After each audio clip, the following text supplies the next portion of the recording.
If you want to quickly view Epic Games news, you're in the right place.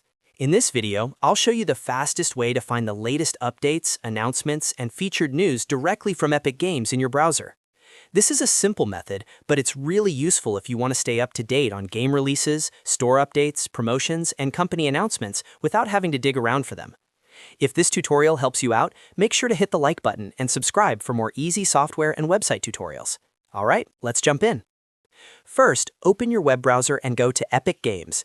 You can do this by typing Epic Games into your search bar or by going directly to the Epic Games website if you already have it bookmarked.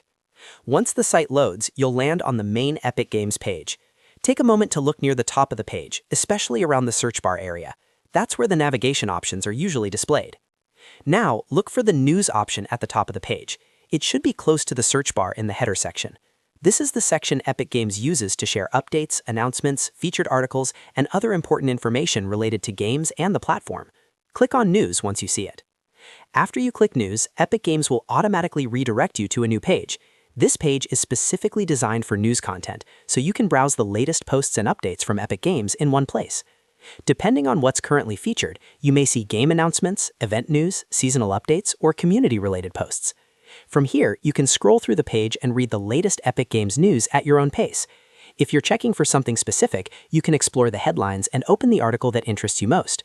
It's a quick and easy way to stay informed without needing any extra tools or apps. And that's it. You've successfully viewed Epic Games news in just a few simple steps. Open Epic Games in your browser, click News near the top by the search bar, and you'll be taken straight to the news page. Nice and easy. If this video helped you, please give it a like and subscribe for more step-by-step tutorials just like this. Thanks for watching, and I'll see you in the next one.